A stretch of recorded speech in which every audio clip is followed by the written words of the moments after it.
my favorite toy And why? was a green stuffed frog. And your Aunt Deborah, she got a little stuffed frog, and I got the big green frog. That was my favorite toy. Okay. Um, what was your favorite thing to do for fun? We would ride bikes. We would roller skate. Then we would play with dolls. Okay. What was school like as a child or teenager? I only remember, well, I remember a little bit of like the first and second grade. I just remember going there. High school, I went to Gainesville High School, and it was strange because I'd always gone to school with black kids, Mm-hmm. and there weren't any when I went to high school. But that was just right before segregation. But in the service, it wasn't segregated. Oh. So Okay. that's what I remember about school. What school activities and sports did you participate in? None. Why not?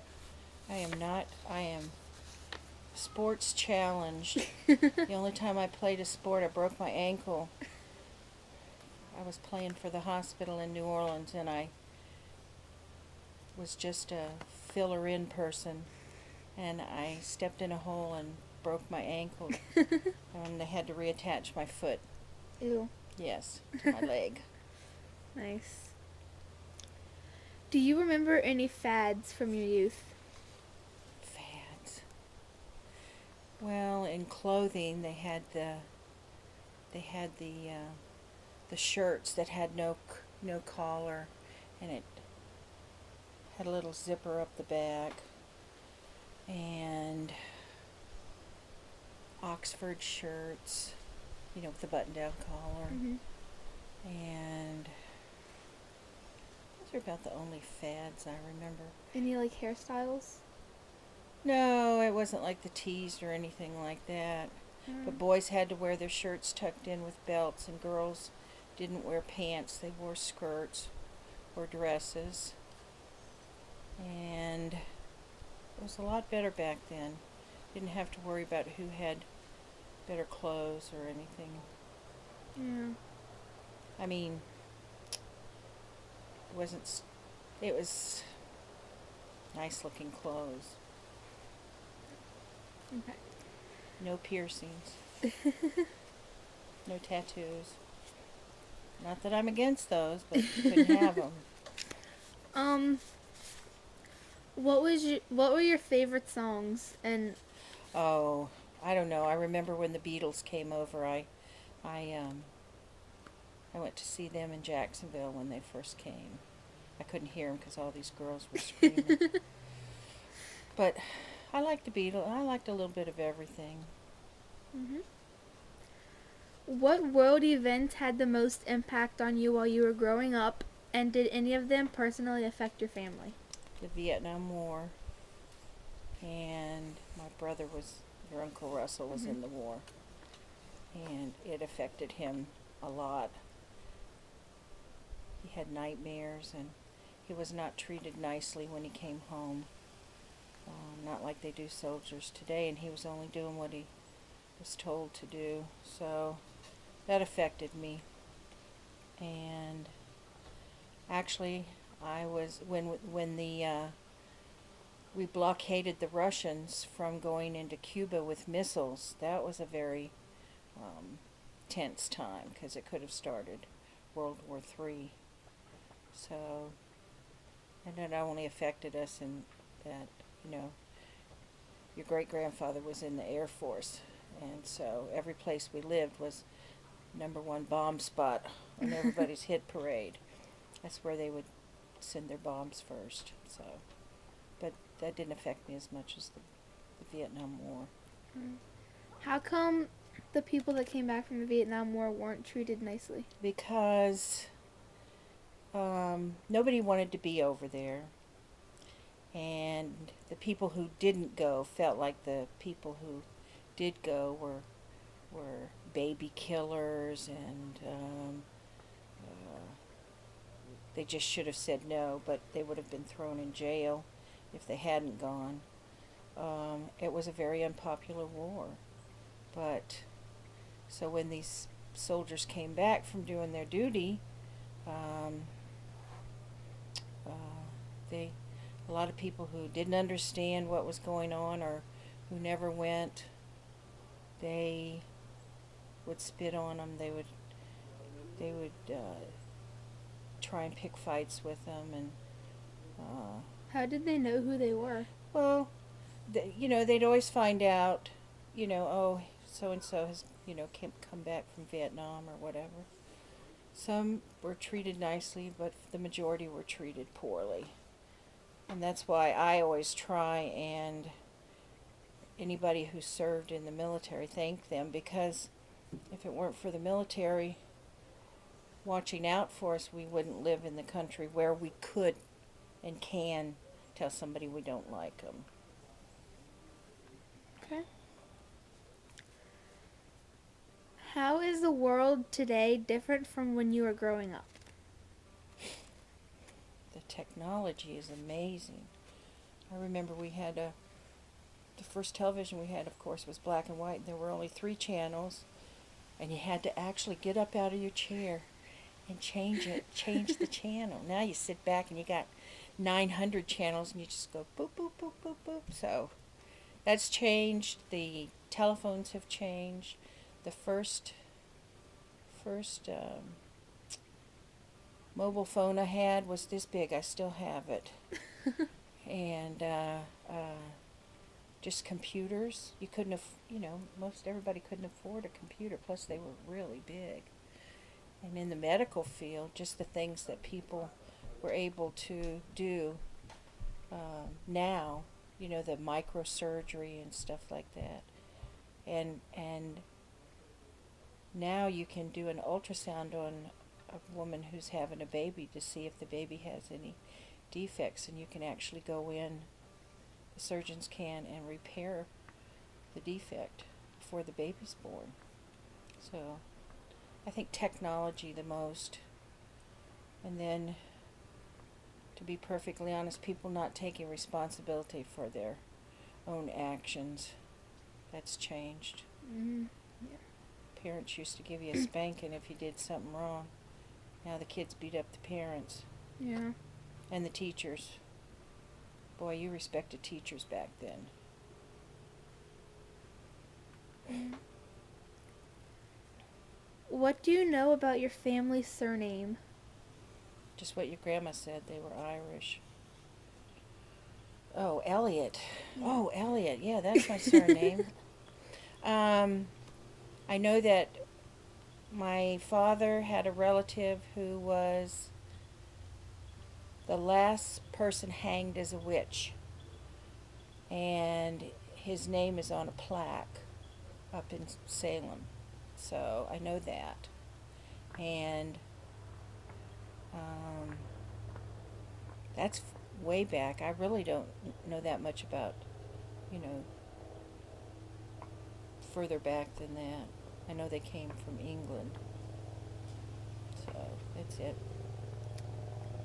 Okay. Do you know anything about my last name? Thorn? No.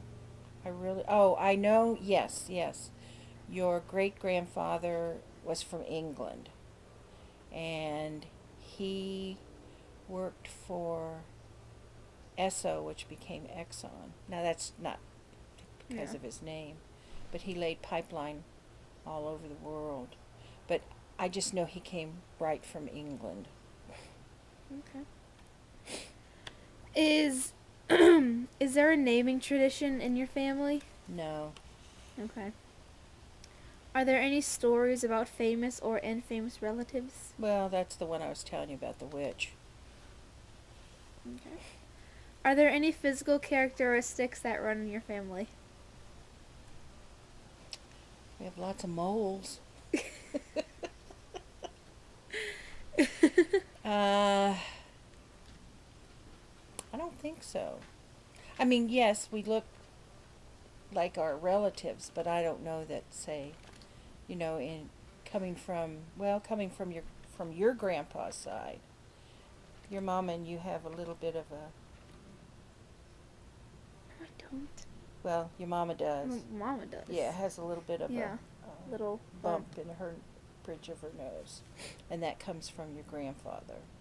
But as far as anything coming from us, besides the fact that we're very smart, that's it. Very personable.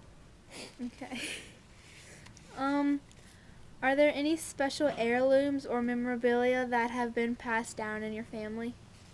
No, but we are starting a tradition with that because your grandmother gave me this.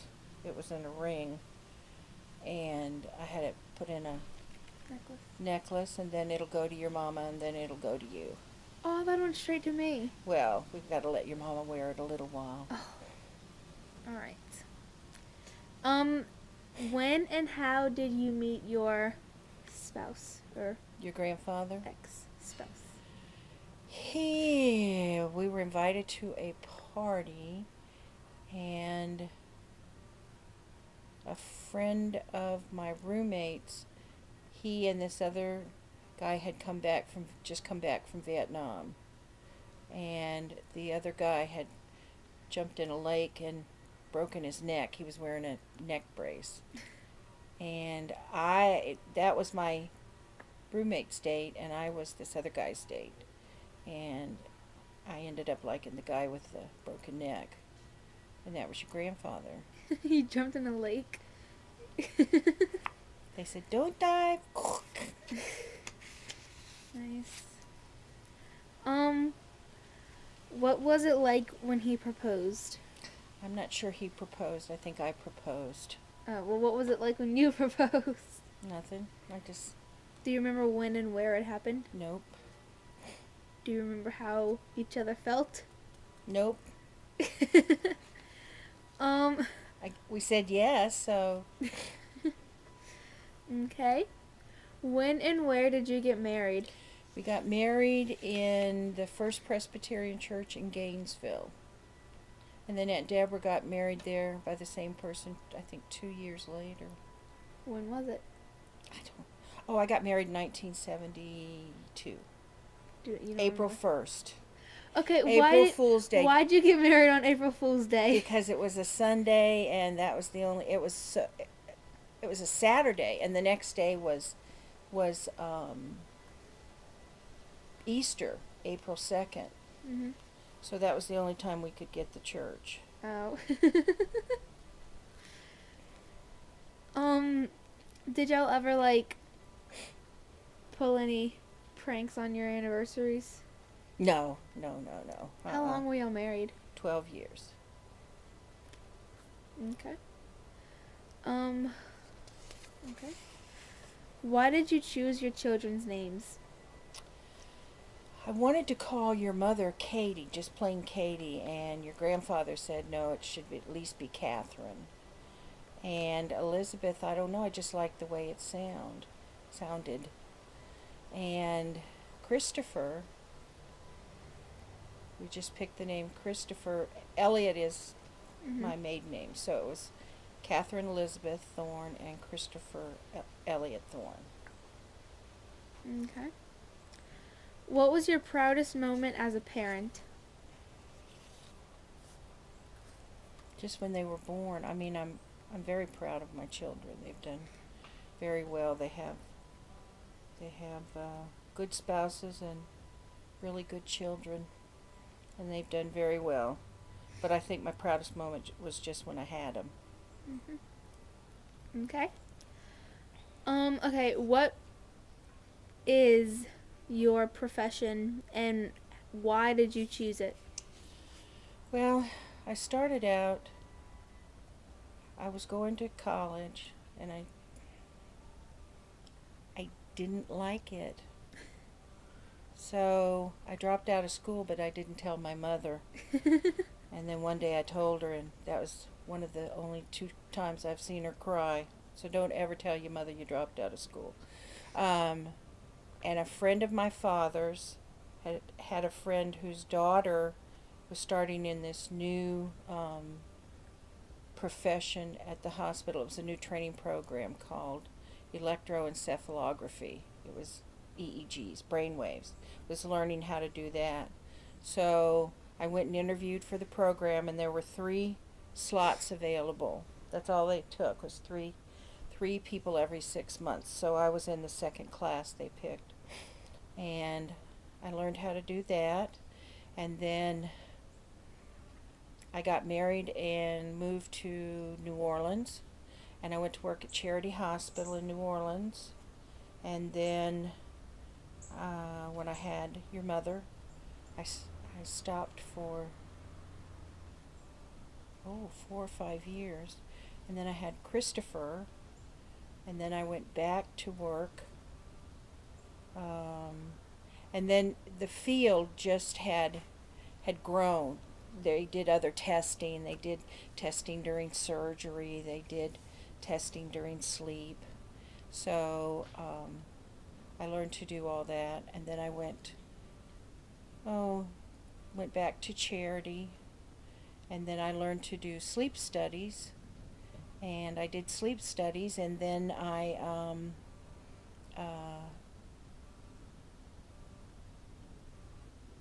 got to the point where I was scoring sleep studies, and I quit my job, and I came to live with your grandmother 7 years ago.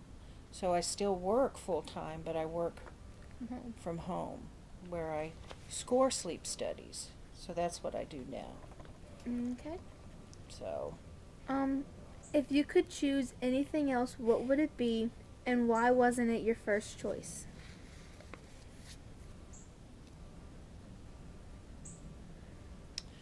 I don't know, because what I'm doing, or what I did, has led me to the point where I can be here with your grandmother now, your great grandmother, when she needs me.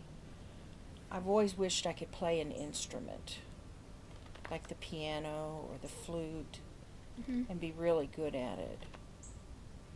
But I just, some families, the parents are geared toward the arts, and so we weren't.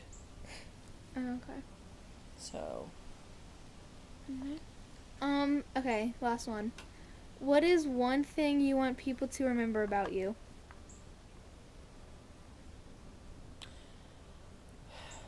I would like people to know that I did my best as a parent, and that I love my children, and I love my grandchildren. They are the best thing that ever happened to me.